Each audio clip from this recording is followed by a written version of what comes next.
Welcome back to the Leaderboard. We've got quite the compilation for you today.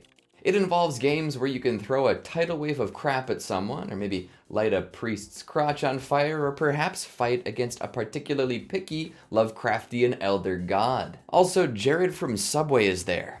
Right, I should probably clarify what I'm talking about.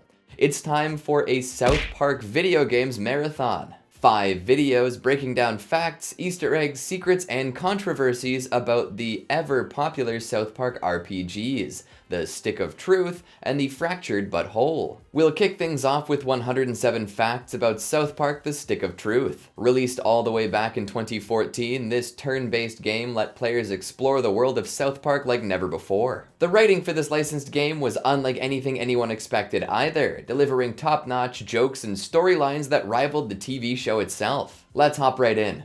What game allows you to use fart attacks, make enemies poop their pants, and win a more popular than John Lennon trophy? Of course, it's South Park. South Park: The Stick of Truth came out in 2014 and quickly went down as one of the best South Park games ever made, with character customization beyond our wildest dreams. Though the creators had to abide by a lot more censorship rules than the show, they still managed to make a hilarious and kick-ass game full of quests with our favorite characters. Even Mr. Hanky. Hi, I'm Jacob with the Leaderboard, and we've got all the tidbits on this Imagination Land-driven game, so get your vibroblade ready, because we've got 107 facts about South Park: The Stick of Truth. Let's get started.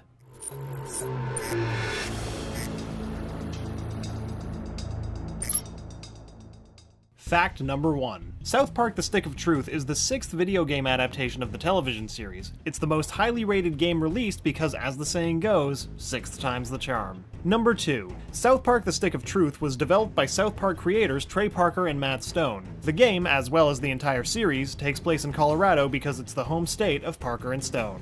Number 3. The first South Park game was released on the Nintendo 64 and was a first-person shooter simply titled South Park. Number 4. Matt Stone said he didn't care for the early versions of South Park in video game form. To be exact, he said, they stank. So we can assume he doesn't think the Stick of Truth stinks. Number 5. In the Stick of Truth, the player takes on the role of the new kid in town. You're able to choose your own name, but are referred to as douchebag in the game anyway, because that's usually what the new kid gets called everywhere. Are you sure you want to keep the name douchebag?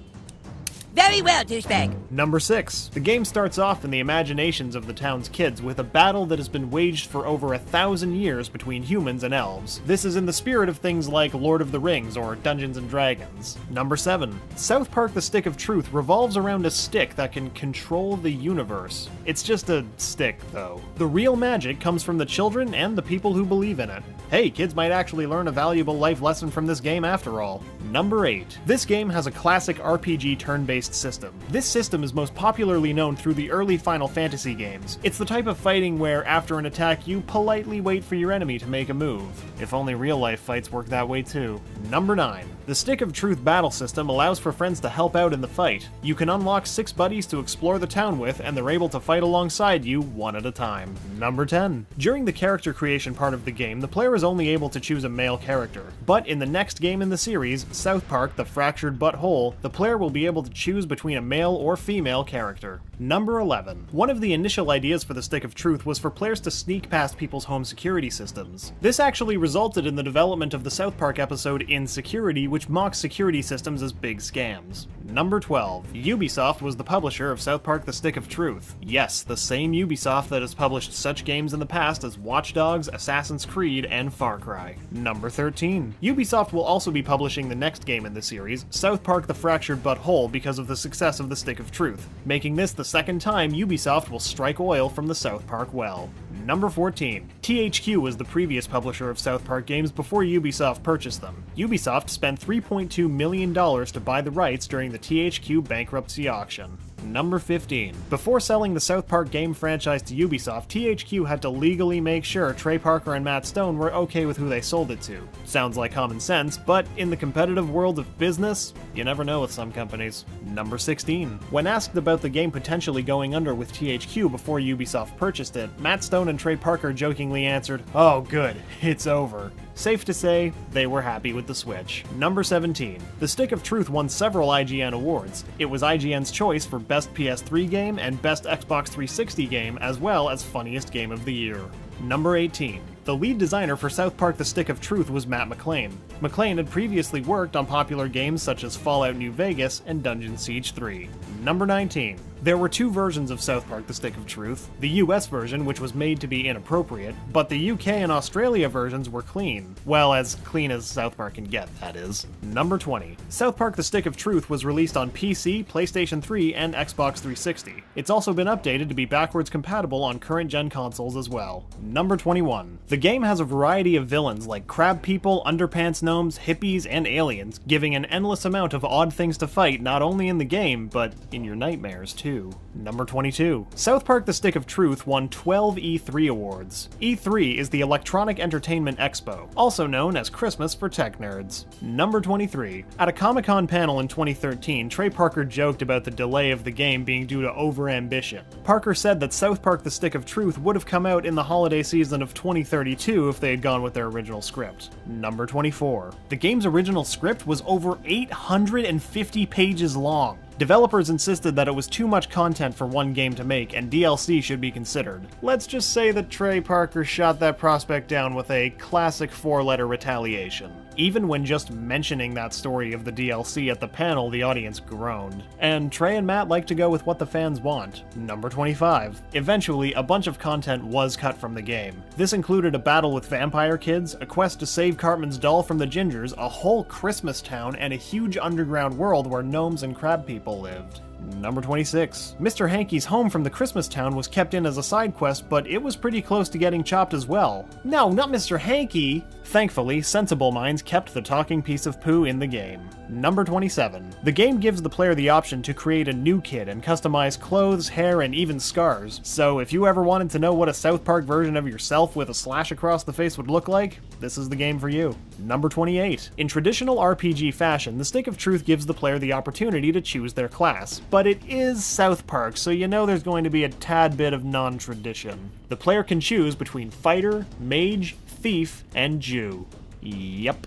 Number 29. The game allows for party building with several different characters. The characters are derived from the show's 4 main characters and 2 fan favorites: Wizard, Cartman, Princess Kenny, Warrior, Stan, Jew Elf, Kyle, Paladin, Butters, and Bard, Jimmy. It makes me wonder what it would be like to have a companion like Tweak. Number 30. The customization of the player's character is almost endless. The player can create a truly unique character, or make one based off of a famous person, especially David Hasselhoff. Number 31. The Stick of Truth is a single-player game. It's fun for everybody, but if you have a younger brother, there's actually an added feature of not letting him play, but saying you'll let him after just 5 more minutes. Number 32. The Stick of Truth sold more than 1.6 million copies. Before Ubisoft released an actual number, they said the game had better than expected sales. Don't underestimate the power of Princess Kenny. Number 33. A month after its release, Amazon copies of The Stick of Truth were selling for $20 less. Everywhere else was selling it for $60, and Amazon was selling it for $40, forcing Best Buy to do some price matching. Number 34. Obsidian Entertainment developed The Stick of Truth. They also previously developed Fallout New Vegas. Both of the games won multiple awards, but South Park was the only game with Man Bear Pig. Then again, New Vegas had Death Claws. You know what? Equally terrifying monsters. I'm super cereal. Number 35.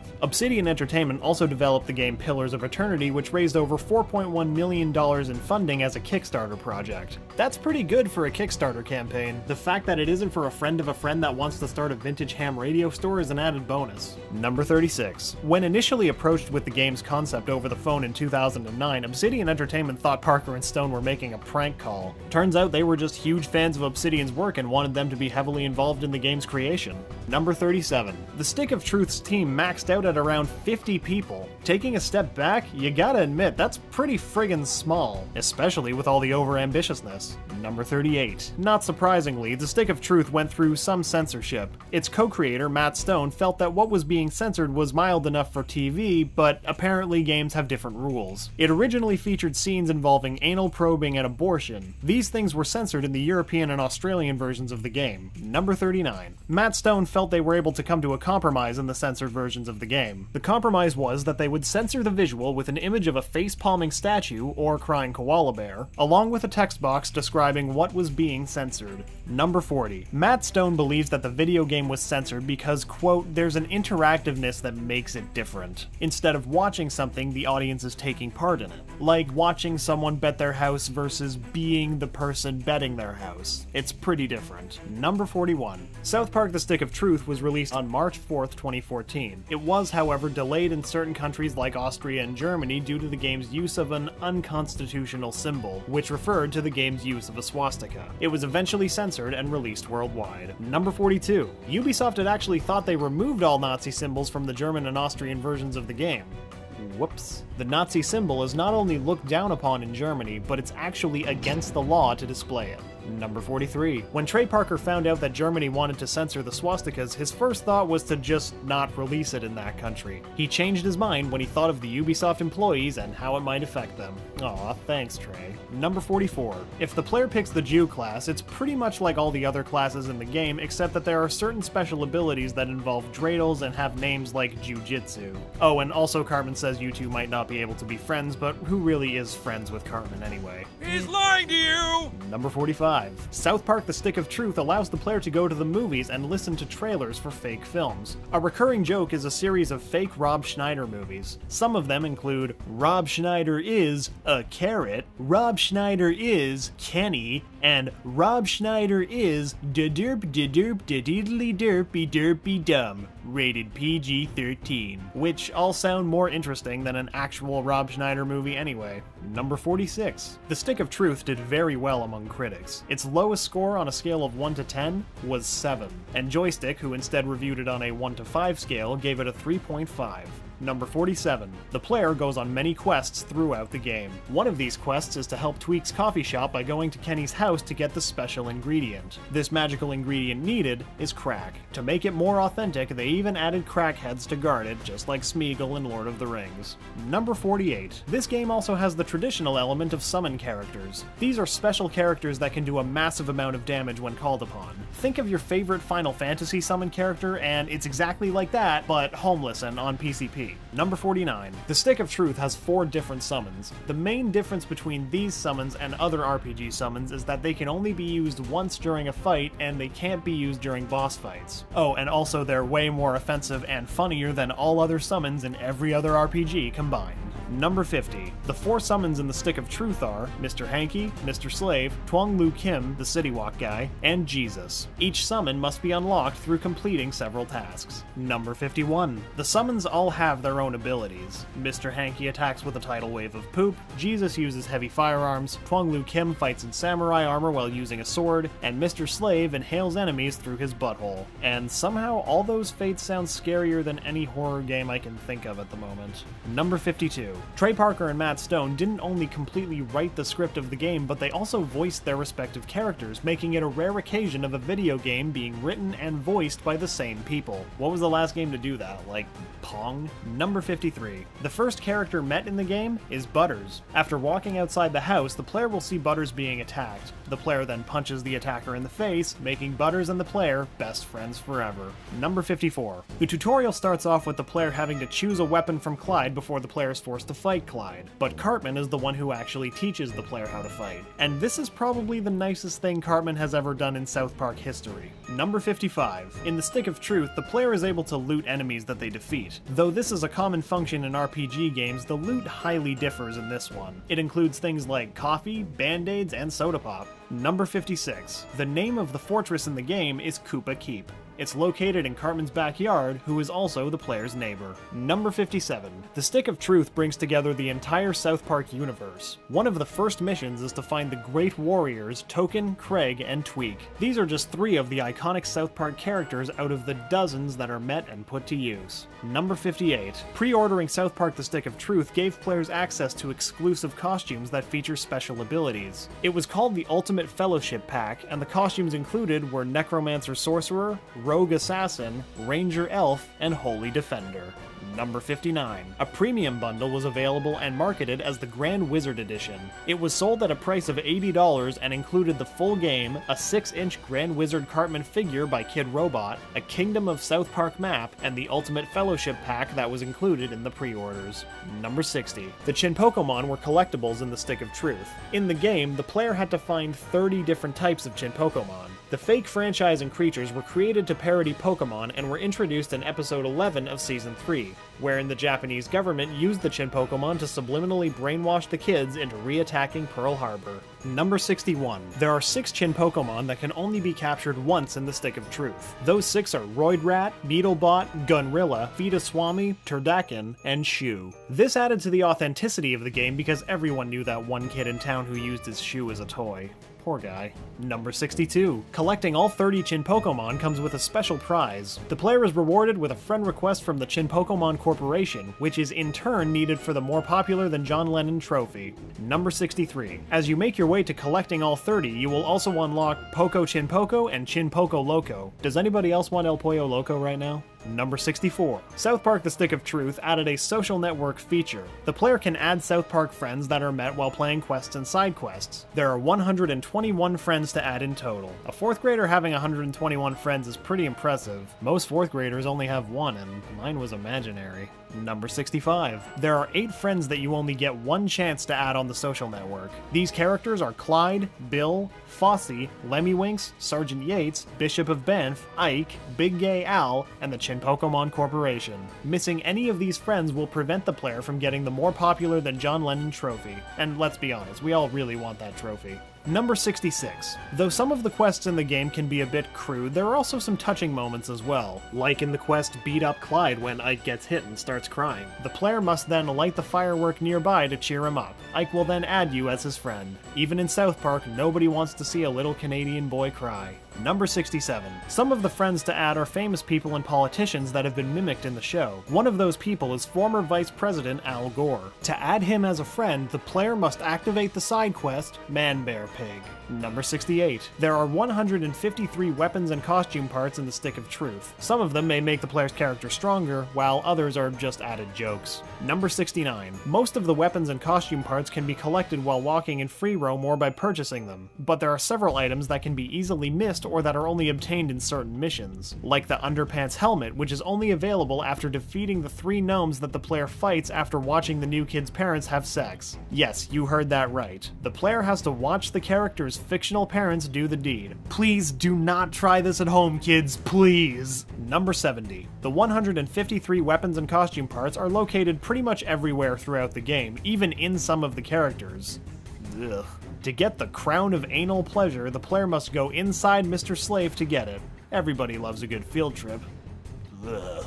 Number 71. In order to find the basketball item during the Attack the School quest, the player must loot the elf lying against the right side wall in the cafeteria. This not only gives the player a new item, but also the satisfaction of robbing a mythical woodland creature. Number 72. As mentioned, the Stick of Truth provides side quests other than the main mission. The Nazi Zombie Bounty side quest is easily missable. When the Nazi zombies are still in town, the player must speak to the sergeant in the police station. Completing the main story causes the zombies to disappear, along with the chance of completing this side quest. Number 73. The player doesn't just stay in South Park, you must also travel to other countries. Well, just one other country, really. Canada. In order to get there, the player must travel north 4 times through the Lost Forest. Of course, putting Canada in the game gave the creators someone else to blame. Again. Number 74. In the game, Canada is referred to as the mysterious kingdom to the north. When the player travels to Canada, the game itself turns into an 8-bit throwback. Number 75. There are 6 quests that you are able to complete in Canada: Forging Alliances, Recruit the Girls, Pose as Bebe's Boyfriend, Unplanned Parenthood, Heading North, and Oh Canada. Number 76. While exploring Canada, there are several different characters that the player can meet, including the 2 most popular Canadian stars, Terrence and Phillip. Terrence and Phillip are famous in the South Park world for their fart jokes that are always accompanied with actual farts. Number 77. The woodland Christmas critters from Season 8, Episode 14 can be found in the Lost Forest. To find them, the player must travel in these directions while in the forest. Right, up, right, down, right. Then, once there, the player will be asked some questions, and when prompted, if they select Accept the True Lord, they will then receive 12 friend requests. Thanks, critters. Number 78. Beware, the Lost Forest can be a bit confusing and can actually get the player lost. If you do lose your way, just stop moving for a few minutes, and then you can walk in any direction. This makes the new kid's parents show up to ground them for getting lost. Number 79. During the Beat Up Clyde mission, if the player walks out of the room with Mr. Slave instead of trying to deactivate the snook, there's actually an alternate ending.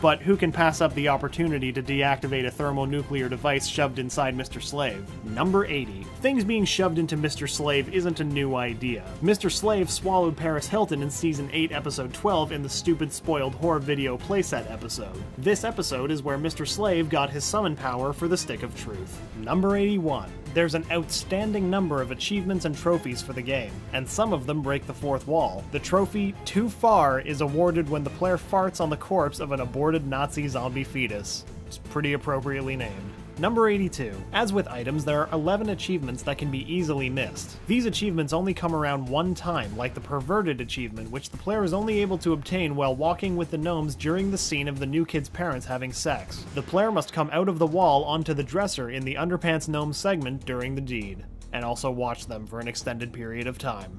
Like a pervert. Number 83. To finish the game with a 100% completion on achievements and trophies, you must play as the Jew class for the Are We Cool achievement. This achievement appears during the Father Maxi quest, where the player, as the Jew class, must find Jesus. Number 84. Another thing you must do to reach 100% completion of the achievements is to follow special instructions. Some of them are to not sell anything until the main mission of the game is finally over, and to not let any friends die until the main mission is over. After that, you can sell your things to get both the Junk Peddler and the For the Hoarder awards. Additionally, you can kill Kenny 10 times to receive the You Bastards achievement. Number 85. The new kid doesn't actually have very many words to say. The game keeps the character silent throughout the entire game with the exception of the very end, which you're just gonna have to beat the game to find out what happens. No spoilers here. The reason for this is that Trey Parker claimed he likes silent RPG heroes the best. Which ones?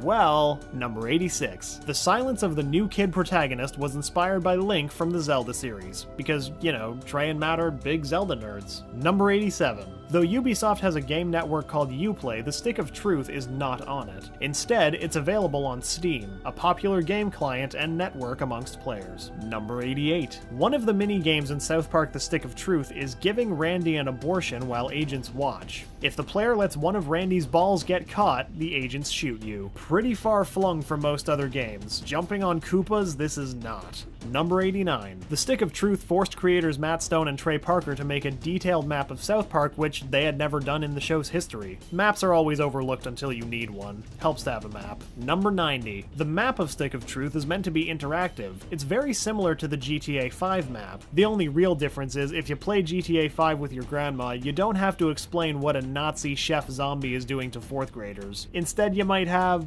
other things to explain to her. Number 91. Matt Stone and Trey Parker decided to make an amazing quality game because they felt anything else wouldn't be fair to their fans. Stone said, quote, "People are spending $60 for a game. For most people, it's a big purchase that you might forego something else to afford. And even apart from money, it's also a time investment." Number 92. One of the things that Stone learned about making a video game is that the jokes have to be delivered differently. He said the natural rhythms of comedy that we know pretty well from the TV comedy universe, they're different from a game. Just like the rules of censorship, right, Matt? Number 93. South Park The Stick of Truth was released with an M rating from the ESRB. The ESRB uses a 6-tier rating system from EC for early childhood to AO for adults only. Number 94. Trey Parker and Matt Stone are self-proclaimed lifelong gamers. When asked if he was going to get a new console, Matt Stone said, "I'm a huge FIFA fan, so I had to get one to play FIFA." Number 95. There's a special fart attack that the player can use.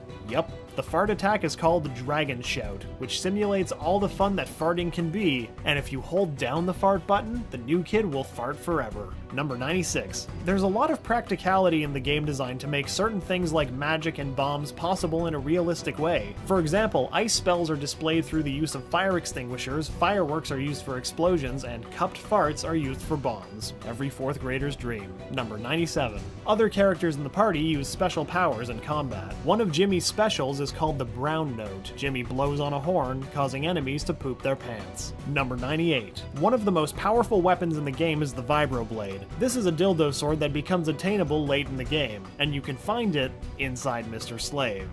Oh. Number 99. On the first night, the new kid is abducted and then probed by aliens. This is a reference to the very first episode of South Park where Cartman was anally probed. Number 100. There's a lot of graphic content in the Stick of Truth, but one of the most graphic scenes is the old man penis at the very end. An old man penis should only be seen in a gym locker room at a glance at the very most, but it's in this game. Number 101. One of the major complaints that people had about the Stick of Truth was that the actual RPG part of the game wasn't as good as it could have been. Many game reviewers are hoping that South Park: The Fractured But Whole focuses more on this. Number 102. There is a secret enemy you can fight in the game, the Bank Teller. To fight him, the player must use the gnome dust to shrink down in size and go through a hole behind the left side of his desk. He's pretty easy to defeat since he has nothing to protect him and no special moves. Once defeated, you can then loot all of the bank teller's investments. Number 103. Trey Parker said that when creating South Park: The Stick of Truth, he wanted to make the next step in RPG evolution. Parker said the only reason he didn't was because, quote, eventually I realized what I wanted it to be would have taken about 20 years and $80 billion to make. But hey, it's still a great game without costing $80 billion, so there's that. Number 104. Parker said that they wanted to include South Park: The Stick of Truth into the show's season. The only reason it didn't happen was, as Trey Parker put it, quote, that sounds like a bitch. He also described it as a 6-month Tuesday, which is a reference to their documentary, 6 Days to Air, The Making of South Park. Number 105. If the player stands idle for a little bit, the other characters, including those in the player's party, begin to shout obscenities at them. It makes the player feel like they really are in South Park. Number 106. Some of the healing items in the game include different kinds of sodas or speed-augmenting boosters like Tweak's Coffee. Is there anyone that coffee doesn't help? And number 107. There are about a solid 14 hours of actual gameplay in South Park: The Stick of Truth, which is actually a little light on hours for a role-playing game. But still, 14 hours of fart jokes is impressive on any level. Once again, I'm Jacob, and thanks for watching 107 Facts about South Park: The Stick of Truth. Next, we'll rattle off 107 facts about the sequel, The Fractured But Whole. No, not that kind. Fans got another heaping helping of everything they loved from the Stick of Truth, with even more hilarity and mayhem piled on top. Enjoy. After the success of The Stick of Truth, Matt Stone, Trey Parker, and Ubisoft have invited you to come on down to South Park once more with their newest installment of everyone's favorite game franchise full of farts. Hi, I'm Jacob with the Leaderboard, and we're here to tell you 107 facts about South Park: The Fractured But Whole. And before we get started, make sure to subscribe and click the bell icon to become part of our notification squad.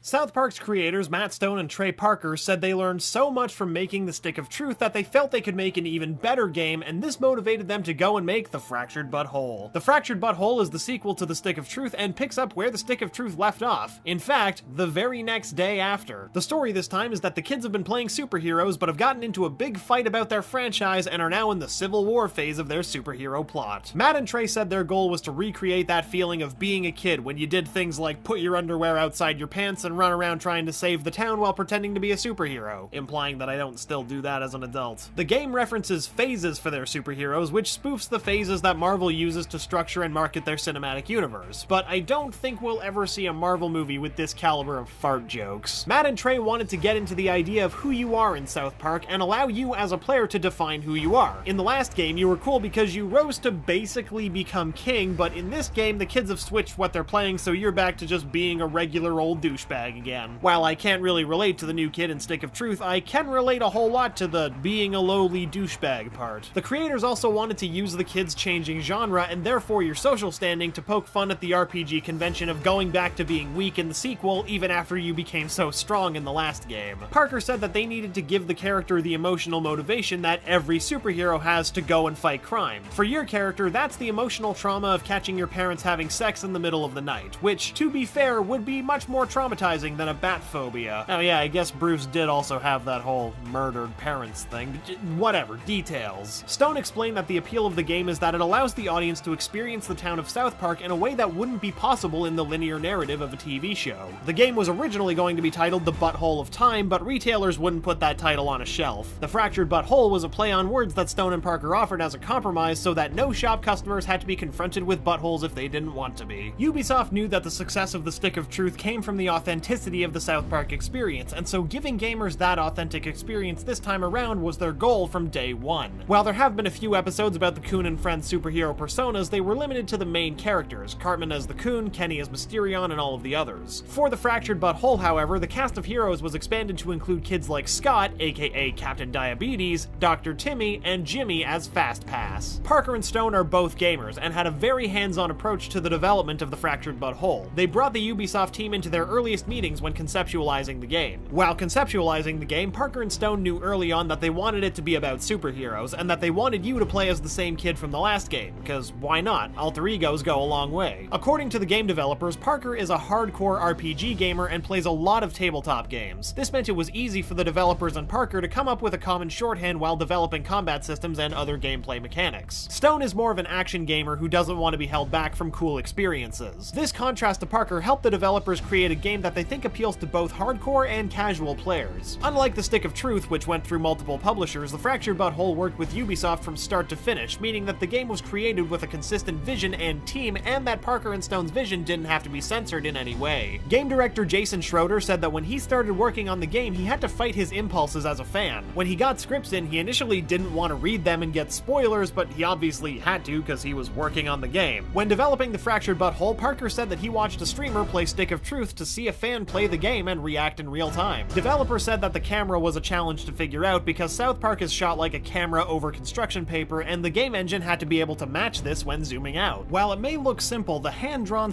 / digital construction paper look can actually make the animation process more complex than your usual AAA game with high-end graphics. Even the trees in South Park each have an individual hand-drawn look. Full assets from South Park, characters, backgrounds, etc. were sent to the developers so that they could work fast like the show does and get the best jokes in place. In most games, the character looks and moves like a skeleton, but for the Fractured Butthole, the developers moved the characters more like puppets to better replicate the feel of the show. It used the process of switching parts to create the illusion of movement as opposed to actual movement. As a show, South Park obviously could not be done without the work of their huge team of in-house animators. Bringing them on to work with the game engine was essential to Ubisoft so that they could create an authentic South Park experience. At first, the instinct of the animators was to make the South Park characters move as much as possible with all body parts like a person does. They quickly realized that's not how South Park works, and the look of the show lies in how so much comedy comes from so little movement. A detail you might have missed in the South Park TV show is when the characters are talking to each other, a lot of the time they actually face the camera, not each other. The development team realized that they had to do the same thing during game combat and have the characters in conflict face the camera in order to create the same look. When developing the combat, Parker wanted to keep the turn-based element of combat from the Stick of Truth because turn-based combat makes it much easier to incorporate story elements, and it also makes it easier to integrate comedic timing into every part of the gameplay. And don't worry, you don't fight alone. You're also joined by characters from the show, all of whom have their own unique sets of powers in what developers would categorize as a tactical RPG. There are differences in developing the show and the game. Parker and Stone turn around an episode of South Park in 6 days, which is insane, by the way, but of course a game can't be made in that time, so the process had to be elongated. That said, the developers strove to make it possible for Parker to try things out in his usual improvisational fashion during development. The South Park art department from the show wanted to recreate the fun from the last game of dressing up your character, so the game provides a large number of concepts allowing you to dress your character as good or as terrible as you want. Parker said it was important for them to have a balance between complexity so that the game was fun and engaging to play, and simplicity so that it still felt like South Park. They didn't want a game that was like a movie where you press X a lot. The game developers felt that building your own South Park superhero identity and recognizing yourself in the game was very important, so they deliberately made sure that your character's appearance and what they wear had nothing to do with your abilities, unlike most other RPGs. The game has 3 difficulty settings, the highest of which is Mastermind. The game developers feel that Mastermind is the best place to see the depth of the RPG mechanics on display. 2013's The Stick of Truth was censored in both Australia and Germany due to its controversial content. However, the Fractured Butthole was not adjusted in any way for the Australian release, meaning that Australians were able to experience the game's total ass control farting mechanic just as the creators intended. Matt Stone has said that he believes that the interactivity of the games makes people more uncomfortable with edgy content than they would be in a linear medium like TV. He pointed out that content that was censored from the last game, The Stick of Truth, would have aired on TV without issue. South Park: The Fractured But Whole was given an M rating by the ESRB, which isn't a surprise, but the rating's description that justified their choice is pretty entertaining. It explains the rating is due to scenes that include blood and gore, mature humor, strong language, urinating and defecating, a character performing a lap dance while emitting flatulence, a towel character performing obscured sex, all in a cartoony and over-the-top manner. Honestly, the over-the-top part seems just kinda redundant to me. With farts being such a prominent feature in the game, the developers gave fans the opportunity to submit fart sounds via an online contest called I Am the Fart, all for the chance to have their farts featured in-game. The winner was chosen by popular vote. Democracy in action. The game suffered 2 delays during development, once from December 2016 to March 2017, and then once again to October of 2017. Game director Jason Schroeder said that a big reason the game took so long to make was an obvious one: good comedy. He said delays were more about polishing the content they had so that they didn't have to compromise on any jokes. The script for The Fractured But Whole was a massive 360 pages, which, for reference, is the length of 2 feature films. It's also twice the length of their first game, The Stick of Truth. The new gameplay mechanics may seem fun now, but it added a lot of challenges to the writing process. This, coupled with an extended script, was another reason for the multiple delays in the release of The Fractured But Whole. One of the challenges in development was the back and forth between Ubisoft and the South Park production offices, with Ubisoft waiting on scripts while South Park's offices waited to see gameplay. Parker said that he felt the best parts of the game are those where the gameplay is the joke rather than just putting jokes in with gameplay or vice versa. Even if the game was delayed, you can't accuse Trey Parker of not caring. During development of The Stick of Truth, he had to have emergency gallbladder surgery, and following the operation, he convinced his doctor to let him leave the hospital temporarily to get the dialogue laid down. On his way back to the hospital, he said,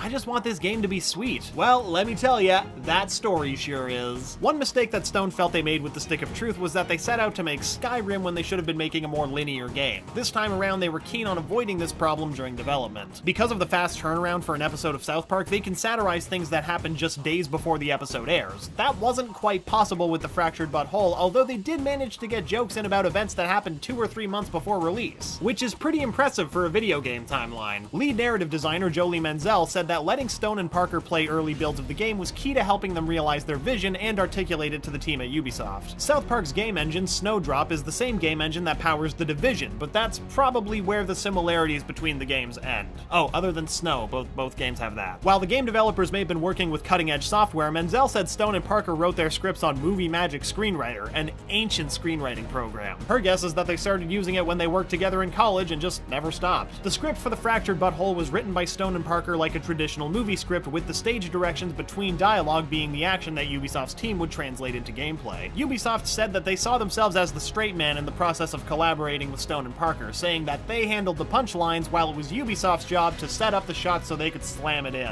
Game director Jason Schroeder said it was his job to tell Stone and Parker no when necessary. They wanted someone who could get things done, not someone who would be a pleaser. A lot of the jokes about the nature of video games came from the times that Stone and Parker would find a creative choice or change impossible because of the constraints of the video game medium. When they found that they weren't allowed or able to do something, their response was to make fun of it, leading to even more comedy. Schroeder said that he could always tell when Parker was going to ask him to make a last-minute change because he would always start the call with, "How much is it gonna bum you out if insert unreasonable demand here?" I mean, at least he's nice about it. Saturday Night Live alum Bill Hader was involved in the game, but not quite in the way you would expect. He's a frequent collaborator on the TV show, and when the 20th season of South Park began to air while the game was still being developed, Jason Schroeder joked that Bill Hader was the muscle making sure that Stone and Parker didn't take too much time away from working on the TV show to work on the game. Most games have a system in their animation for their character movement that generates in-between poses when they move from point A to point B. Ubisoft found that they could do that for South Park, and while it didn't look bad, it just didn't look like South Park. So they ended up animating everything by hand rather than using a physics system. South Park: The Fractured But Whole is available on Xbox One, PS4, and also PC. That means that some of the controls had to be adapted. The example given by developers was a lap dancing sequence in the game. It was originally envisioned with an analog control, but for PC it had to be adapted to keyboard. There's a lot of jokes hidden deep in the game, along with jokes that players can create for themselves. Ubisoft's playtesting labs around the world were an essential resource for these, making sure that players were able to find the hidden jokes and skits and have as much fun as possible. While references and callbacks are fun for committed fans of the show, it was important to Stone and Parker that the game didn't put them in unnecessarily. Parker would always ask if there was a good reason that a reference was being made. Members of the Ubisoft San Francisco team had also worked on another popular game with absurd action, No More Heroes 2. The Fractured But Whole's game director Jason Schroeder also worked on Marvel Ultimate Alliance and used his experience working on a superhero property in the past to help him with this project, but he also kept in mind the important difference that the South Park characters are just kids playing pretend. Jolie Menzel was a comic book major in college and has a BFA in sequential arts, so she was also an expert on the superhero subject matter of the game. During the development of the Stick of Truth, the music was pulled directly from the show, but for the Fractured But Whole, the lead audio designer, Nicholas Bonardi, worked with longtime South Park composer Jamie Dunlap to create a more original sound. The game's score pays homage to iconic superhero films in very specific ways. For example, the music accompaniments for Mysterion and the Coon are heavily influenced by the score of Christopher Nolan's Batman films, while the group antics of Coon and Friends are accompanied by more Avengers-style music. The game's music isn't just limited to superhero films. When the player encounters the Vamp Kids, we're treated to a soundtrack reminiscent of Castlevania and the Konami rock sound. The game score was handled mostly by Dunlap, but sound effects were entirely done by Ubisoft. They were given access to the show's iconic sounds, from doors to the school bell to vocalized cat meows. One sound effect that had to be recorded from scratch was fart sounds, with Ubisoft using a huge variety of instruments and mixing techniques to create a menagerie of fart options. As they worked on it, all fart sounds were sent to Stone and Parker for approval, and they ended up with a library of over 100 fart sounds to use in the game. Bonardi said his favorite superhero scores growing up were the soundtracks for the old Christopher Reeve Superman movies and Danny Elfman scores, but there was a limit to how much those influences could be brought to the game, because you can only Elfman so hard. In terms of contemporary superhero movies, Schroeder says that he most admires what's being done with the Captain America franchise. Can you see any Cap influences creeping into the game? Lucas Walker, a senior animator on South Park who moved over to Ubisoft to help with the launch of the game, said that his favorite South Park episode to work on was Pandemic, because despite the show's 6-day production schedule, they were able to perform the technical feat of integrating a live-action hamster into the animated episode. The Fractured But Whole is longer than the Stick of Truth because Trey wrote a longer experience, meaning it's not just for the sake of dragging out playtime for gamers. When developing comedy moments for gameplay, like for puzzles or combat, the key word the developers kept in mind was unexpected, because they wanted to make an experience that feels like a normal puzzle but then surprises you and makes you laugh. One of the most famous examples of the kids playing heroes in the show is the episode Good Times with Weapons. It depicts the kids in full-blown anime while periodically revealing that they're just playing pretend. The developers cite that episode as an example of the kind of comedy they wanted in the game. To promote the game, South Park and Ubisoft created the Nauseolus Rift, a riff on the Oculus Rift. The Nauseolus Rift is a device that creates an immersive experience by filling your nose with a fart odor every time your character lets one loose in the game. Ubisoft actually constructed the device and gave it to convention attendees. Fortunately, it's not currently available in stores. Unless you're into that sort of thing, in which case you're probably disappointed. True to the spirit of the show, a mini-game is included that allows you to poop in every home in South Park. It's not just the push of a button either, it's a full rhythm game reminiscent of Guitar Hero or Dance Dance Revolution that gets more challenging depending on which toilet you try to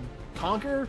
Sure. As a reminder that kids are playing a game within a game, if you're battling on the street, all characters will periodically have to get out of the way of traffic and wait for it to pass while adults berate you for playing in the street. There are 3 types of superheroes you can play in the game: Brutalist, like the Thing, Blaster, like Cyclops, or Speedster, like the Flash. You can eventually mix and match powers from over a dozen different classes. The 2 additions to combat were the use of space and the use of time. Space means, unlike the Stick of Truth, characters are no longer restricted to one position in combat. You can move into tactical positions to attack your enemies, move behind cover, push and pull enemies, etc., but be careful because they can do the same to you. New Kid's magical butthole in the first game was legendary, and that hasn't changed. Stone and Parker wanted to continue this, memorable story element, so your character's farts are now so powerful you can rearrange the fabric of time, which in combat means you can rearrange the turn order. 6th graders are the most feared enemy in the world of South Park. Even mobsters fear them, because 6th graders are willing to do literally anything to get what they want and have no scruples. The game asks you to choose between one of 2 sides in its civil war: the Freedom Pals, led by Mysterion, aka Kenny, or the Coon and Friends, led by the Coon, aka Cartman. The adults in the Fractured But Whole are far more aware of the kids than they are in the Stick of Truth, when they were pretty oblivious to the children's actions. The adults can also be harmed much more by the kids this time around, with many more real attacks, like turrets that are created by the kids and directed at adults. Even member berries make an appearance in the game. There are 14 different pots of them hidden around the town of South Park, and don't forget, they're an essential crafting ingredient for your time fart attack. Another collectible you can search around for is the 40 pieces of artwork hidden around the town, all of which feature Tweak and Craig in the Japanese yaoi art style. Craig's dad will give you money for every piece of artwork you find, and if you want a hint, once you unlock the Sandblaster ability, you can find a map of all the locations in Bebe's basement. Happy hunting. While South Park has a history history of disdain for authority, the creators don't look kindly on cheating in their video games. Early in the game, you need a password from Cartman's diary to get into his basement, but if you type it in without reading said diary, a window containing Cartman dressed as Bill Belichick will pop up and tell you not to cheat. A key gameplay difference between the Stick of Truth and the Fractured But Whole is that the turn-based strategy in the Stick of Truth was more of a classic retro RPG turn-based combat system, whereas the Fractured But Whole incorporates a grid system, reminiscent of Final Fantasy Tactics and Fire Emblem. Choosing your team isn't just about a balance of power. You also get to see characters' attitudes towards each other on full display. Put Wendy on a team with Stan and she's full of compliments, but put her on a team with Cartman and she treats him with the contempt she's had for him throughout the show's run. There was a prequel episode to the Fractured But Whole released on Comedy Central, appropriately titled Franchise Prequel. The story showed Professor Chaos, aka Butters, using an army of trolls to spread fake news about the superhero kids, which eventually leads to their split. And Mark Zuckerberg is somehow involved because it's the internet. The developers wanted Cartman's abilities in the game to reflect his obvious self-delusion, so it shows him exaggerating his physical power while we see his clear physical weakness and incompetence in real life. Most character creation systems in games only give you the option to be a boy or a girl, even in a day and age when many feel that these definitions don't express their true identity. The Fractured But Whole sets itself apart by allowing you to build a very specific gender identity via a detailed questionnaire that you fill out for the school counselor, Mr. Mackey. Like the RPGs that inspired it, the game lets players inflict or suffer from typical status ailments such as burned or chilled. However, you can also inflict something more specific to the world of South Park, such as grossed out, which characters typically suffer from after being hit by bodily fluids or gases. Unlike the Stick of Truth, the Fractured But Whole's battles are impacted by the place you start them. Ever wanted to slam Randy Marsh into the side of his car? Of course you have! Start a fight with him near it and you can.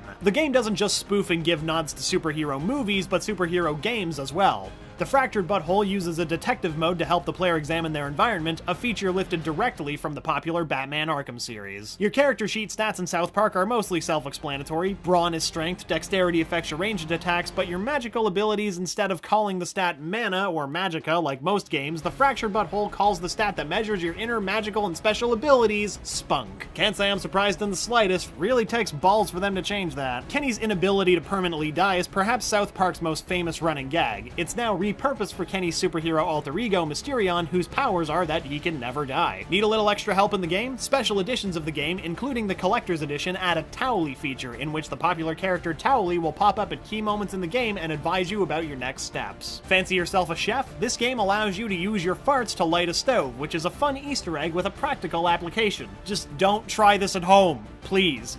Don't do it in real life. It's a bad idea. One of the villains you encounter in the game is Mitch Connor, who challenges you to decipher his riddles, and he looks an awful lot like Cartman's left hand. The kids' ultimate attacks used in battle are clearly a shout out to Final Fantasy summons, as they allow a player to use visually insane powers to rain destruction on their enemies. Cartman, aka the Coon's attack, however, isn't about fire or lightning. Instead, we see him on magazine covers and being interviewed like a star, reflecting his deluded dream of creating a superhero franchise and getting rich. The game doesn't just try to fill every moment with snark or satire, it makes time for character moments too. At the core of the game, Stan is trying to deal with his dad's alcoholism, Craig is working through issues with his ex-boyfriend, and Kyle is pushing away his annoying cousin when he should be connecting with his family. South Park isn't generally known as being a show that painstakingly adheres to canon the way other fictional universes do, as they prefer to focus on making the joke work. However, there were ways that more recent developments in the show impacted the Fractured But Whole story. Jolie Menzel had a physical map of South Park which she updated every week to match developments in the show. PC Principal, a key character from season 19, plays a prominent role in the Fractured But Whole. There was speculation that he may have been killed off, but Stone and Parker kept getting more jokes out of him, so he was brought back for the game. The impact of gentrification on South Park reflected in the game too, with the continued presence of Soto Sopa, a shopping district that was built around Kenny's house. God, that kid really just can't catch a break. Want to express your inner beer snob while you play the game? Don't worry, you'll be able to drop into Crunchy's bar-turned-microbrewery in the game map. There's a selection of 12 buddies you can choose from in the Fractured But Whole to build your party for battle, which is double the number that was available to you in the Stick of Truth. Most of the superpowers that the kids have are things they've invented in their imagination for the game they're playing, but a few of the kids have genuine superpowers which are revealed within the game's narrative.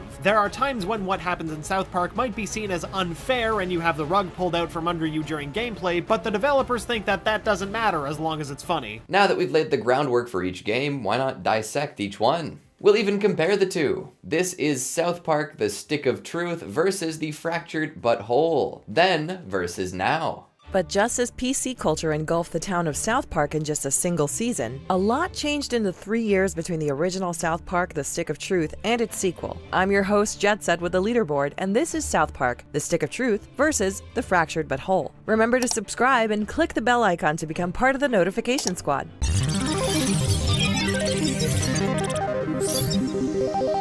Before we get into the individual developers behind both titles, we're going to quickly call out one creative consistency that contributed to the success of these games. Typically, when a developer adapts a popular property like, say, E.T. the Extraterrestrial, more often than not, the creative force behind the series, in this case Steven Spielberg, is not involved in the game's development. This lack of creative input often makes franchise games feel more or less like half-assed cash grabs. Fortunately for South Park fans, series creators Trey Parker and Matt Stone are gamers at heart and wanted to see a South Park game that could be more than South Park 64. To avoid a similar train wreck, they became more involved in the development process than most creators, not only contributing to the game's writing, but providing their own input on gameplay and design. They were pretty much creating a game that they would want to buy. The first developer they collaborated with on The Stick of Truth was a studio that gave RPG fanatics a warm, tingly feeling, and for good reason. Obsidian Entertainment has worked on some of the finest RPGs released in modern gaming, from Star Wars Knights of the Old Republic 2 to Fallout New Vegas. In fact, that's precisely why Stone and Parker themselves decided on the studio. Obsidian's time spent developing pre-existing properties as opposed to their own had granted them chameleon-like capabilities, allowing the studio to create a Fallout game with Bethesda-like charm. With South Park, the team outdid themselves, creating not just a game, but something akin to a fully interactive season of the South Park TV show, successfully replicating everything from the show's art style, animation, to its affinity for fart jokes. But for all their talent, Obsidian still had to overcome several hardships beyond their control. The biggest one being the loss of their publisher, THQ, who filed for bankruptcy during the Stick of Truth's development. Without a publisher to fund the game, Stick of Truth was pretty much a pipe dream for YouTubers to speculate about and romanticize. Fortunately, Ubisoft obtained the Stick of Truth through an auction of THQ's assets. This acquisition not only saved the Stick of Truth, but it also set the stage for the next developer to take on the Fractured But Whole. Instead of reaching out for help from a third-party developer like Obsidian, Ubisoft decided it best to assign the sequel to one of their own studios, Ubisoft San Francisco. Unlike Obsidian Entertainment, Ubisoft San Francisco did not have a rich and organic history filled with highly successful titles recognized by the gaming majority. Established in 2009, Ubisoft San Fran had but 2 games to their name, Rocksmith and Rocksmith 2014. These games were pretty much Ubisoft's answer to Guitar Hero, the main difference being that if you were good at Rocksmith, it meant that you were probably actually good at playing a real guitar. So unlike Obsidian, RPGs were uncharted territory. To make things a tad more difficult, Ubisoft San Fran had a little less than 3 years to develop the sequel, while Obsidian had been working on their 2014 release since 2009. So how did the new kids fare against all the odds? It's no secret that South Park is a favorite show to many, tackling every corner of pop culture since its debut in 1997, from Pokemon to Game of Thrones. Like a full episode, these South Park RPGs take on a television show's distinct pop cultural theme. A quick glance at the Stick of Truth's box art tells you right off the bat that it's a love letter and crude middle finger to the genre most associated with RPGs, fantasy. It's a specific type of game Matt and Trey have both embraced since childhood. In fact, the Wizard King costume Cartman wears throughout the game reflects a nearly identical Gandalf-like outfit he wore in the Season 6 episode, The Return of the Fellowship of the Ring to the Two Towers. This episode was mostly a parody of J.R.R. Tolkien's go-to fantasy story, the Lord of the Rings saga. In fact, the Stick of Truth story is more than just similar to Tolkien's tale, it plays upon the One Ring trope, an artifact whose power can be harnessed to rule the earth. Trey Parker even initially pitched the game to Obsidian as South Park meets Skyrim. The decision to make the game's customizable protagonist, the new kid, the strong silent type, is also in direct reference to the granddaddy of all fantasy video games, The Legend of Zelda, in which the series protagonist, Link, is known to never speak. Unless, of course, CDI Phillips is canon. Golly! The character classes players can choose from are also no different than those found in Dungeons & Dragons. There's the mage, who deals in the magical attacks, but in the context of South Park, it's essentially toy lightsabers, fire extinguishers, and blowtorches. There's also the fighter class, which is South Park's equivalent of the fantasy genre warrior class, which traditionally dabbles in combat with swords not made from cardboard. More commonly referred to as the rogue in Dungeons & Dragons, the thief class specializes in stealth and dexterity, while the Jew class was never a class than any fantasy RPG ever. It's not an entirely original South Park creation, aside from the fact that it's a jab at an entire people. The Jew is a hybrid of the traditional fantasy classes known as the Monk and Paladin, and is known for being more of a high-risk, high-reward type. If you prefer a hero whose armor does more than shine, the Fractured But Whole may be more of an investment. It's a bit more on the nose than its fantasy counterpart. Instead, it serves more as a commentary on the current Hollywood landscape, more specifically its unhealthy obsession with the superhero cinematic universes. The story revolves around the South Park kids' superhero personas from the show, aka Coon and Friends, trying to launch a cinematic world with all of their personas in the same playing field. The unfortunate reality is that not everyone can be the Iron Man of a franchise. Due to the overwhelming amount of heroes, and Cartman's ego, there are those that are doomed to the fate of Daredevil and Jessica Jones, confined to the obscurity of a Netflix series. This conflict causes a civil war of Captain America-sized proportions and results in an additional group of kids known as the Freedom Pals. They set out to create their own superior cinematic universe, not unlike the current cinematic arms race between Marvel Studios and DC Films. Hollywood politics aside, the game is still very much a tribute and mockery to comic books as a whole, with every detail, down to the tragic backstory that inspires the protagonist to be the hero that they are. The character classes are based on superhero archetypes. For example, if characters like the Flash and Quicksilver are more your speed, you probably press the A button the moment you saw the Speedster class. If you're down to smash like Hulk or the Thing, go all out with Brutalist. If you like getting inside your enemy's head, or just want an excuse to impersonate Sir Patrick Stewart, look no further than the Professor X class, Psychic. There are plenty more classes that cater to various playstyles and your favorite real-world heroes, even if that real-world hero is Halle Berry's Razzie Award-winning Catwoman. Now, fans may argue that the humor in the Fractured But Whole will quickly become dated due to its timely subject matter, whereas Stick of Truth's theme is timeless. The fantasy genre has remained a prominent force since the late 1800s. Only time will tell which game will become a classic.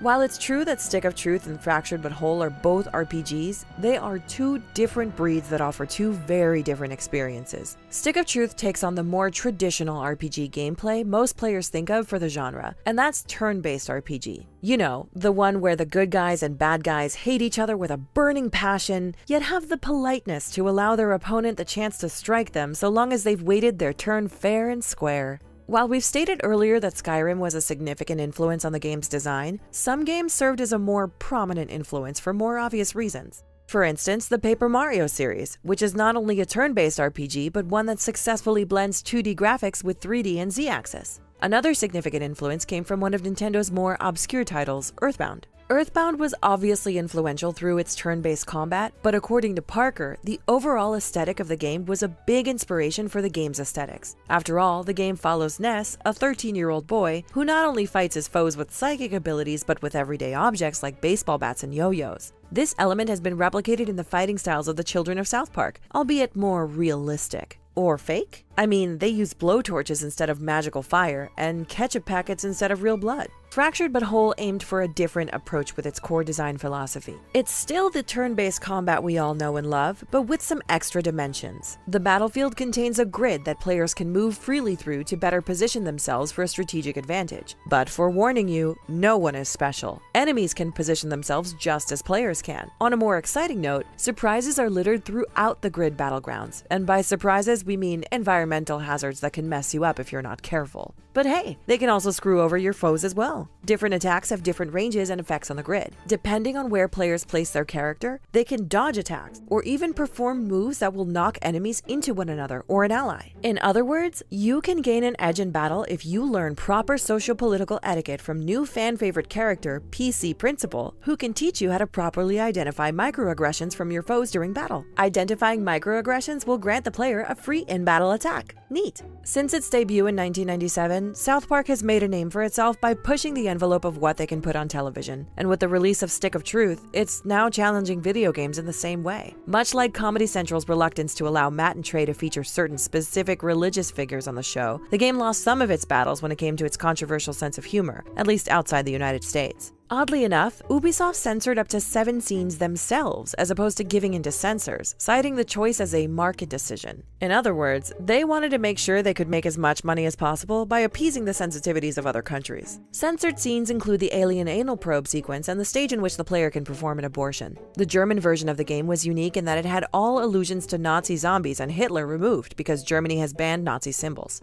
Australia's classification board initially refused to rate the game due to its sexual violence, namely because it's associated with children. If you follow Matt and Trey, you know they don't take censorship lightly, and they didn't quite let Ubisoft off the hook without publicly humiliating them for their censorship compliance. Thus, the duo demanded that they be allowed to insert slides featuring humorous images of crying statues and koala bears that apologize to foreign players and describe what they're missing out on, thus simultaneously mocking Ubisoft and its censors for being killjoys. The attempts at censorship were rendered moot by PC players, as modders created patches that did away with the slides and presented the game as it was meant to be played. Surprisingly, The Fractured But Whole features humor far more offensive and grotesque than its predecessor, yet Ubisoft released the game utterly uncensored in all territories, as was intended by Matt and Trey. However, this did not mean the game dodged backlash from critics. One particularly controversial feature was The Fractured But Whole's unique difficulty settings. Whereas most games have you select your difficulty from an options menu, The Fractured But Whole determines the difficulty level through the customization of the new kid's skin color. A character with lighter skin will get higher pay for completed tasks and more favorable and friendly behavior from NPCs.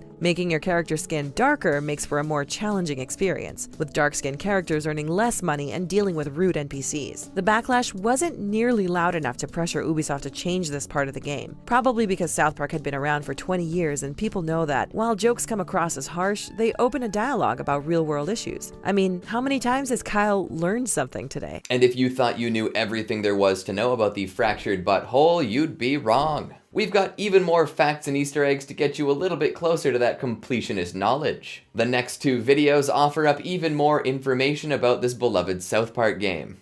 South Park returns to the world of video games with its second major title that's continuing to make us laugh, think, and feel a little weird about what we're laughing at. What's up everyone, I'm Jacob with the Leaderboard, and today we're going to dish out 7 facts about South Park, The Fractured But Whole, so get ready to have yourself a time by hearing that title over and over again. We're all very mature here at the Leaderboard, so no giggling allowed!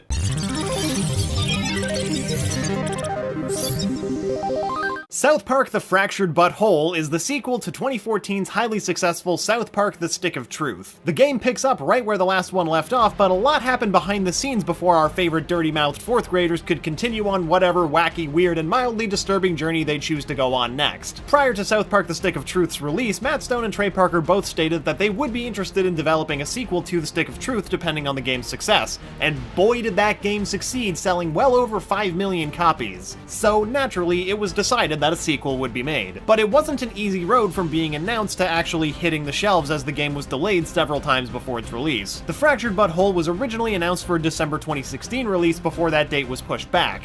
After this first delay, Ubisoft announced that the game would hit the market in the first quarter of 2017, but when that time came, Ubisoft announced that the game would instead hit the market sometime before March 2018, and luckily this time they hit their target with their incredibly imprecise aim. It certainly took more than 6 days for this game to air. Oh, what's that? Is that a reference to the eye-opening 2011 documentary 6 Days to Air about the production of South Park? Although the original game was developed by Obsidian Entertainment, the sequel was instead developed by Ubisoft. This was because of the appeal of working within a larger studio and the fact that they animate using Autodesk Maya, allowing for the game to have a smoother pipeline. But luckily there seems to be no hard feelings about the switch from Obsidian, with CEO Fergus Urquhart saying, "We are super excited to see another South Park game getting made and we can't wait to play it ourselves." They seem to be taking it well, and we're glad, because we can't wait to play it either. So the last game was inspired by Tolkien-esque fantasy, so when thinking of what to do for the sequel, Matt Stone and Trey Parker were like, been there, done that, what's next? What's big? Superheroes. Matt Stone explained this choice saying, "Superheroes in video games, there's just a lot to take the piss on," which is more than enough of a reason to go after it from our perspective, as well as theirs. Even though Matt Stone and Trey Parker are notoriously known as 2 of the biggest jokesters in the entertainment industry, that doesn't mean that they don't work their butts off. In preparation for The Fractured But Whole, the duo watched hours of Let's Plays of Stick of Truth so they could gauge from the point of view of the players what was and wasn't working. And by figuring out and correcting the flaws in the original game, Stone claims that The Fractured But Whole is much, much better. As stated previously, the game takes place right after the events of Stick of Truth, Truth, but now Stan, Kyle, Cartman, Kenny, and all of their pals are sick of playing fantasy and decide that they're going to play superheroes instead. Egos get hurt when the boys are planning their billion-dollar superhero cinematic universe, and the kids split up into two opposing factions in a Civil War-esque scenario. You see, the sides are fractured, but whole. You play as the same new kid in town character from the Stick of Truth, but now due to the switch of playing superheroes, nobody cares about your prior accomplishments from the last game, and you have to work hard to regain everyone's respect yet again. One of the biggest complaints about the Stick of Truth was the fact that the turn-based RPG combat system got repetitive and boring as the game went on. Parker, Stone, and the development team all brainstormed together on how they could make the fights within the game more interesting and involved. Stone and Parker are both big board game enthusiasts, so they, along with the rest of the team, experimented with different combat ideas on tabletop before transferring it into the game. The team felt it was necessary to maintain the turn-based combat system because it lends itself to comedic timing, something that's very important to keep in mind for a South Park video game. To help with this, the team took a look at how other games with turn-based systems experimented within these limitations and ended up using a more tactical and grid-based system, similar to what you would find in XCOM, or slightly more topically, Mario and Rabbids Kingdom Battle. So the two key elements that the team added for combat in this game is the player's ability to affect space and time. The player controls the space by choosing where to place the characters within the fighting area for strategic advantage, such as allowing the character to push enemies into dangerous obstacles, or even into other characters who supply an extra dose of butt fracturing. Now, how does the player control time? Well, as introduced in the previous game, the player's character has an incredible gift: insanely powerful farts. In fact, in this game, the character's farts are so powerful that sometimes you can bend time itself, shuffling the order of the turn-based combat.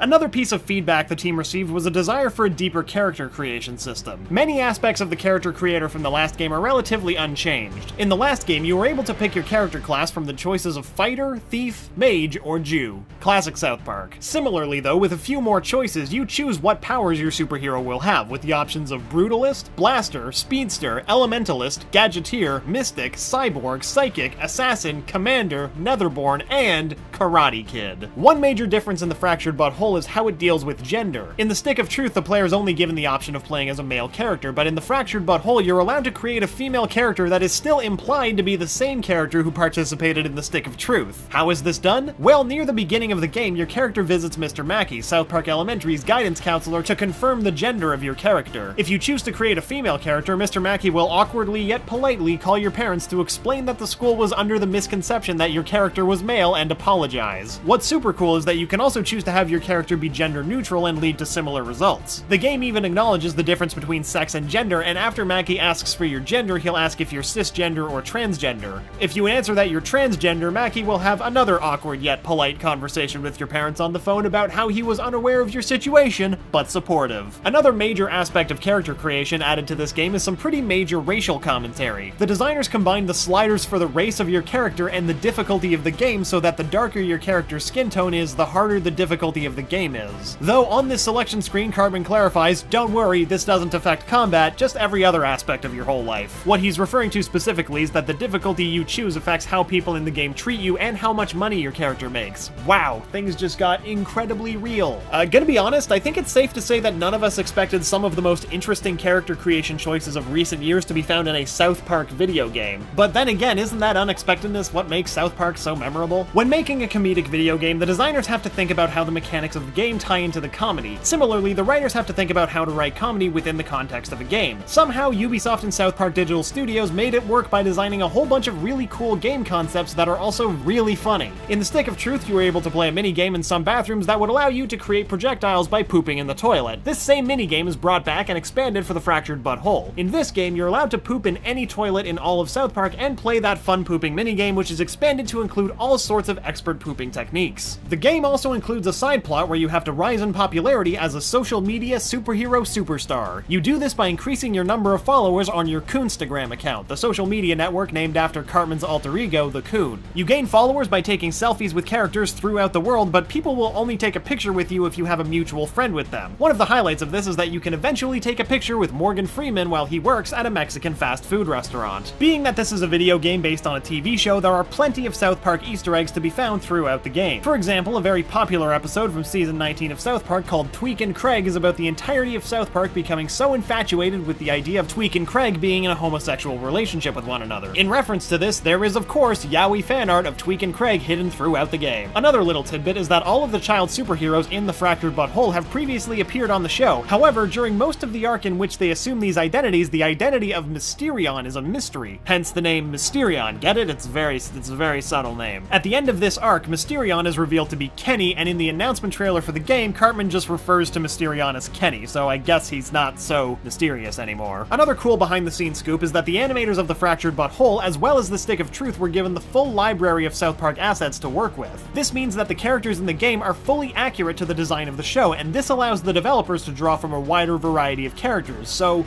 pretty much any character that's ever appeared on the show could hypothetically appear in the game. And that is sweet. South Park just wouldn't be South Park if there weren't some controversies to go along with it. I mean, the show has its own Wikipedia page solely dedicated to its controversies. In the weeks leading up to the release of the game, the race difficulty slider started to get a lot of media attention. There were a lot of vocal opinions from all sides, some claiming it to be insensitive, while others believe it to be ingenious. Either way, it certainly was a bold choice. Matt Stone and Trey Parker are no strangers to poking fun at religion either, considering that they wrote the Tony Award-winning musical The Book of Mormon and are personal enemies of the Church of Scientology. One of the earliest plots in the game is that Cartman sends you to the local Catholic church to figure out your deepest fear, and while you're there, you run into a few priests with, less than holy intentions, if you catch my drift. I'm sure the Catholic Church is thrilled to have the spotlight on them again. This video is killing it with these movie title references. The biggest question we probably all have about the game, though, is what was the inspiration behind this awkward and hilarious name, The Fractured But Whole? Interestingly enough, this name was created as a form of rebellion. The game's original name was South Park and the Butthole of Time, but the publisher said that the retailers wouldn't sell a game that had the word butthole in the title. And we all know Matt Stone and Trey Parker are not the type to take no for an answer, so they just kept brainstorming until they could think of a way to sneak that oh-so-naughty word into their beloved game title. But of course they did. It's not like Parker and Stone haven't done this before. Looking at you, South Park, bigger, longer, and uncut. Once again, I'm Jacob, and thanks. South Park has never shied away from tackling any topic or referencing the biggest names in pop culture, so it makes sense that their games wouldn't either. What's up, everyone? I'm Jacob with the Leaderboard, and we're here to check out the Easter eggs in South Park: The Fractured But Whole. And before we get started, make sure to subscribe to our channel and click the bell icon to become part of our notification squad.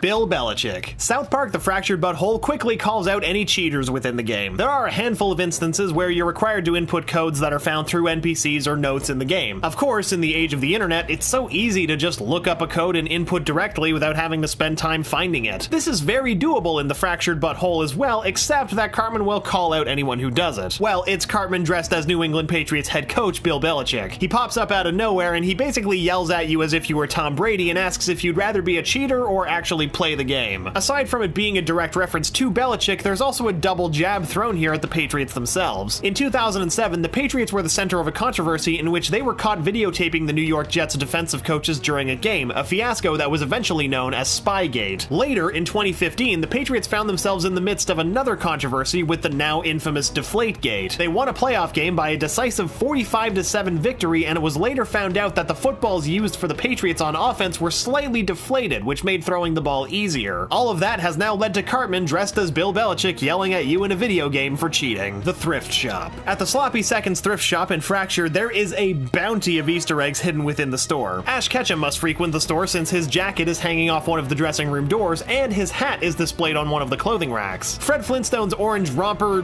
jumpsuit tarp thing can also be found on one of the clothing racks. April O'Neil of the Ninja Turtles left her yellow jumpsuit at the shop. Looks like Charlie Brown even got tired of his famous yellow shirt and donated it to the thrift shop as well. Not only that, but Dipper from Gravity Falls has also left his hat at the shop. Velma and Daphne from the Scooby-Doo gang apparently got rid of their iconic outfits as well. Okay, so a lot of cartoon characters in general frequent this thrift shop apparently. Who knew that South Park was such a famous cartoon destination? One of the sadder pieces of clothing at the thrift shop is that of Prince's purple suit piece, frills and all. This section could honestly go on and on since there are so many pieces of clothing to spot out from pop culture and cartoons. Morgan Freeman. This one is a little more of an obvious reference, but it is possible to find Morgan Freeman within Fractured. Now, what might Mr. Freeman be doing in South Park, you may ask? Why, what any famous actor would be doing. Selling tacos. It's possible to visit Freeman's Tacos at some point in the game where he'll tell you what the special is, which is always tacos. At first, it may not seem like much aside from just having Morgan Freeman in the game, but it is actually possible to fight him. If you strike him once or twice, he won't really do much besides saying it's not a good idea to do that, but with enough hits, a battle will start. Freeman is easily one of the hardest bosses in the Fractured Fractured Butthole, similar to how Al Gore was in the Stick of Truth. It's highly advised to fight Freeman after beating the game. Once Mr. Freeman is taken down, the achievement Farts Over Freckles is awarded to the player, as is the Golden Taco relic. The Golden Taco can be used to give all powers a 10% boost when the Freckles makeup is equipped. Skipping the intro. As with most games, it's possible to skip cutscenes in Fractured. No matter how pivotal or important they may be, you do have full reign to skip all of them. Well, almost all of them. At the beginning of the game, there's an opening cinematic which has Cartman, aka the Coon, explaining the story and how the town has gone bad. If you hold down the skip button, Cartman will break character and start telling you that you don't want to skip this. Despite his annoyance, if the skip button is still held, he will eventually concede and let you skip the opening cutscene. The only thing is that he actually makes you skip the entire game and will take you directly to the end credits. It's safe to say that you shouldn't try to make Cartman mad, whether he's Cartman, the Coon, or Bill Belichick. Cartman's Rubik's Cube. Cartman's basement has a lot of items to interact with, including his official Coon merch store, the top bad guys board, the biometric artifact enhancer, and more. One of the most important artifacts in Cartman's basement, though, is a Rubik's Cube that is protected with glass. Cartman doesn't really care that much if you mess with the stuff in his basement for the most part, but he insists that you do not touch the Rubik's Cube. And remember when we said you shouldn't make Cartman mad? Well, it's important to heed his word this time around, because if you continue to knock it around, Cartman will warn you that the whole world will die. Sure enough, with a few good hits, Cartman will yell, "No!" and the game will cut immediately to a game over screen. The Stick of Truth. Of course, the Fractured Butthole had to reference its predecessor. A lot of fans loved what Stick of Truth did for the franchise in the video game world. It made South Park a legitimate name in the market, so it only makes sense that Fractured would throw in some nods to the Stick of Truth. One of the collectibles in Stick of Truth were Chinpokomon. In Fractured, the newest collectibles are that of yaoi drawings. So you might be asking, well, what happened to all the Chinpokomon that you worked your butt off to collect? Well, they actually aren't gone entirely. In the new kid's garage, they can be seen in a box collecting dust. Not only that, but there's another box filled with a bunch of medieval weaponry, which was used in the Stick of Truth. The biggest trophy in the garage, however, is the mantle of Al Gore's man-bear pig helmet. While the new kid's heroics and conquests from the Stick of Truth were short-lived, they shall never be forgotten entirely. In fact, the Fractured Butthole starts where the Stick of Truth left off until all of the kids got tired of playing fantasy and decided to play heroes instead. This explains why the new kid has to start from scratch with all their new powers. Pokemon Go. The Chinpokomon references don't stop with the abandoned toys. Call Girl's ultimate ability is connecting two of her phones together to use the Chinpokomon Go app. This is of course a nod to the famous Pokemon Go game. The ultimate ability shows people from all over the world getting a notification, no doubt alerting them of a Chinpokomon in the area. Soon enough, a swarm of people gather onto the battlefield that do a good amount of damage against opponents. This attack mocks the craze that was Pokemon Go, especially when people were trampling over one another just to collect those sweet digital Pokemon. Jared Fogle. It wouldn't be a South Park game without rubbing a few people the wrong way. So what better way to do that than with the former Subway King himself, Jared Fogle. Jared is a boss fight 1/3 of the way through the game, and he's about as creepy and weird as you'd expect the South Park version of him to be. His appearance seems to be a direct reference to how he looked in the Jared Has AIDS episode of South Park. He even summons AIDS to help him within the fight, and the remixed Subway theme song that appeared in that episode is also used in this instance. Jared's attacks throughout the battle are, well, they're pretty vulgar and creepy, which fits the South Park bill. If Subway sandwiches weren't ruined for you before, they definitely will be after fighting him. After the battle, the game gives you the option to either spare Jared or fart in his face. Nothing really happens either way, but if you let the timer run out during the decision, the game will prompt a message just saying, seriously? Canada. Canada was one of the biggest highlights of the Stick of Truth. It featured an 8-bit overworld map that paid homage to older games like Mario and Zelda. It was easily the biggest surprise in Stick of Truth in terms of presentation and how it shifted the look of the game entirely. Canada does make an appearance in the Fractured Butthole, but alas, it isn't as satisfying this time around. If you make the trip up to the Canadian border, you'll be immediately stopped by an organic food vendor. The food vendor just so happens to be the old farmer who warns Butters about the dangerous roads in the South Park episode Butters' Very Own Episode. The farmer is actually based off Judd Crandall from the film Pet Sematary. Just as Crandall does in Pet Sematary, the old farmer warns everyone of the dangers in the world. When you approach the farmer, he'll move in any direction that blocks you from visiting Canada. He'll then tell you of all of the horrors that have happened in Canada since the Stick of Truth. It is possible to get past the old farmer by blocking him with a basket of berries, and once you get past him, you can walk up to the Canadian border, only to be greeted by a giant wall. There's one Canadian citizen sitting atop the wall who greets you and then tells you that you can't come in. Eventually, a second citizen will shout from behind the wall saying how cool it is in Canada. The citizen on top of the wall will then tell you to buzz off, and they might do a DLC sometime down the road. Ubisoft has outlined the DLC that's included in the Season Pass, and sadly, there's no reference of Canada in there. All of the DLC titles have specific locations, aside from Bring On the Crunch, which does promise us more story content, so it's possible this might bring back Canada. Satan. Okay, so the actual character of Satan isn't in the Fractured Butthole, but there is a reference to someone who was very close to Satan at one point. In the break room at the police station, there's a box containing some cold cases. One of the photos sticking out is of a man who, upon closer inspection, is Chris, Satan's former lover. Chris fought for Satan's love against Saddam Hussein in the episode Do the Handicapped Go to Hell? He hasn't been seen since then, and this cold case only further speculates where he might be, although since he is dead, he's probably just hanging out in hell and hopefully has found a new man. Mr. and Mrs. Hankey. One of the biggest features in the Fractured Butthole is taking selfies with various citizens of South Park to gain a following on Coonstagram, and who better to take a selfie with than everyone's favorite piece of poop, Mr. Hankey. Once you have the Sandblaster ability unlocked, go to the community center and go in the female restroom, and there use the Sandblaster ability to shoot out a giant,